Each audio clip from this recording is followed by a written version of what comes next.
আমাদের অনেককেই বিদ্যুৎ সমস্যায় নাজেহাল হতে হচ্ছে। যে কথাটি স্পষ্টভাবে উচ্চারিত হচ্ছে, এই সমস্যা একদিনের নয়। এই পুঞ্জীভূত সমস্যার দায় কোনোভাবেই বর্তমান নির্বাচিত সরকার কিংবা কারণ নয়। এটি বিগত ফ্যাসিস্ট সরকারের অব্যবস্থাপনার দায় আমাদের সকলকে নিতে হচ্ছে। প্রায় 2000 মেগাওয়াট লোডশেডিং আমরা দেখতে পাচ্ছি কিংবা কষ্ট স্বীকার করছি। এটি ইনশাল্লাহ আগামী 7 দিনের মধ্যে কমে যাবে। বাংলাদেশের ইতিহাসে যে ঘটনাটি কখনো ঘটেনি তেমন একটি নজির আজকের সংসদ নেতা তথা মাননীয় প্রধানমন্ত্রী রাখতে চলেছেন। অর্থাৎ বর্তমানের নিরবিচ্ছিন্ন বিদ্যুৎ সাপ্লাই নিশ্চিত করবার জন্য সরকার যে উদ্যোগ গ্রহণ করেছেন, এ ব্যাপারে আমরা মাননীয় প্রধানমন্ত্রী তথা সংসদ নেতার পরামর্শে আমরা মাননীয় বিরোধী দলীয় নেতার সাথেও আলোচনা করেছি, তার পরামর্শ গ্রহণ করেছি।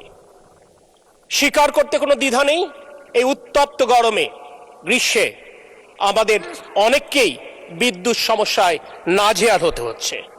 যে কথাটি স্পষ্টভাবে উচ্চারিত হচ্ছে, এই সমস্যা একদিনের নয়। এই পুঞ্জীভূত সমস্যার দায় কোনোভাবেই বর্তমান নির্বাচিত সরকার কিংবা কারণ নয়। এটি বিগত ফ্যাসিস্ট সরকারের অব্যবস্থাপনার দায় আমাদের সকলকে নিতে হচ্ছে। বেশি বেশি গোল্ড কিনে হাফ গ্রাম গোল্ড বার জিতে নিন প্রতিদিন। আর তাই বর্তমানে উৎপাদন ক্ষমতা কাগজে কলমে অনেক বেশি থাকলেও বাস্তবতার সাথে সেটির গড়মিল রয়েছে।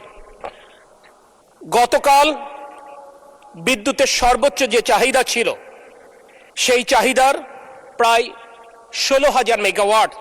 তার বিপরীতে গতকাল আমরা বিদ্যুৎ উৎপাদন করতে সক্ষম হয়েছি 14,126.35 মেগাওয়াট।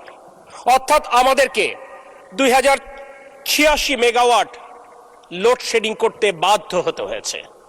এবং এক্ষেত্রে একটি নীতি এই সরকার প্রথম থেকে গ্রহণ করেছিল, যেহেতু ফসল ওঠার মৌসুম, অর্থাৎ কোনোভাবেই আমাদের কৃষকেরা যেন ক্ষতিগ্রস্ত না হয়, অর্থাৎ ফসলের ক্ষেতে সেচের জন্য পর্যাপ্ত ডিজেল এবং বিদ্যুৎ নিরবিচ্ছিন্ন রাখবার নির্দেশনা মাননীয় প্রধানমন্ত্রী আমাদেরকে দিয়েছিলেন।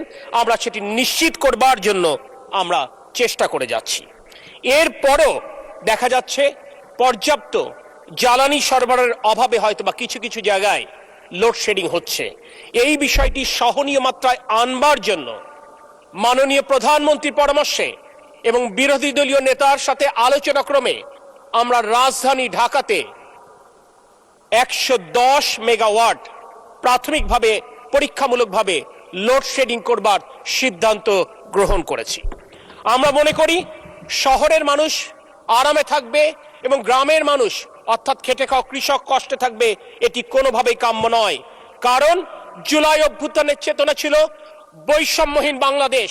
তাই সমাজ অর্থাৎ শহর এবং গ্রামের মধ্যে কোনো বৈষম্য থাকতে পারে না, এবং সেই বৈষম্য মুক্ত করবার জন্য আমরা শহরেও প্রয়োজনে লোডশেডিং এর সিদ্ধান্ত নিয়েছি, যাতে করে কৃষকেরা তাদের সেচের জন্য পর্যাপ্ত বিদ্যুৎ পেতে পারে। এ ব্যাপারে একটি কথা না বললেই নয়। প্রশ্ন উঠবে যে যদি আমরা বলেই থাকি যে জ্বালানি সক্ষমতা আমাদের থাকলেও তাহলে কেন এই সমস্ত পাওয়ার প্ল্যান্টগুলো পরিমিত বিদ্যুৎ উৎপাদন করতে ব্যর্থ হচ্ছে। একটি বার্তা স্পষ্ট করতে চাই, প্রতিদিন বাংলাদেশে 3800 মিলিয়ন ঘনফুটের গ্যাসের চাহিদা রয়েছে। বর্তমানে বাংলাদেশের সকল গ্যাস কূপ মিলে প্রতিদিন আমরা 1686 মিলিয়ন ঘনফুট গ্যাস উৎপাদন করতে পারি। আর আমরা প্রতিদিন গড়ে আমদানি করি 950 মিলিয়ন ঘনফুট, অর্থাৎ প্রতিদিন 1164 মিলিয়ন ঘনফুটের গ্যাসের আমাদের ঘাটতি থাকে। চাইলেও, অর্থ থাকলেও, সামর্থ্য থাকলেও গ্যাসের আমদানি বাড়াবার কোনো সুযোগ নেই।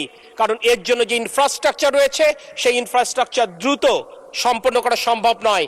তারপরে অত্যন্ত আনন্দের সাথে, অত্যন্ত দায়িত্বের সাথে আমরা জানাতে চাই, আমরা এই ইনফ্রাস্ট্রাকচার বাড়াবার জন্য বর্তমান সরকারের 180 দিনের যে অগ্রাধিকার তালিকা রয়েছে, তার মধ্যে ইনশাল্লাহ দৃশ্যমান অগ্রগতি দেশবাসী দেখতে সক্ষম হবে। আমাদের দুটি আমদানিকৃত, একটি আমদানিকৃত পাওয়ার প্ল্যান্ট এবং আরেকটি কোল বেস পাওয়ার প্ল্যান্ট, এটি তাদের নিজেদের মেইনটেনেন্সের কারণে তারা পর্যাপ্ত বিদ্যুৎ সরবরাহ করতে পারছে না। আমরা আশা করছি আগামী কয়েকদিনের মধ্যেই তারা পূর্ণ উৎপাদনে যাবে। সেক্ষেত্রে আজ যে এরকম প্রায় 2000 মেগাওয়াট লোডশেডিং আমরা দেখতে পাচ্ছি কিংবা কষ্ট স্বীকার করছি, এটি ইনশাল্লাহ আগামী 7 দিনের মধ্যে কমে যাবে। আমি দেশবাসীর কাছে আজকে এই মহান সংসদে দাঁড়িয়ে তাদের এই কষ্টের জন্য তারেক রহমানের নেতৃত্বাধীন জাতীয়তাবাদী দলের সরকারের পক্ষ থেকে আমি বিনয়ের সাথে আমি আন্তরিকভাবে দুঃখ প্রকাশ করছি। আমি শুধু আপনাদেরকে আশ্বস্ত করতে চাই, আমাদের সর্বোচ্চ প্রচেষ্টা রয়েছে জনগণের দুঃখ কষ্ট লাঘব করে নিরবিচ্ছিন্ন বিদ্যুৎ এবং জ্বালানি সরবরাহ অব্যাহত রাখা।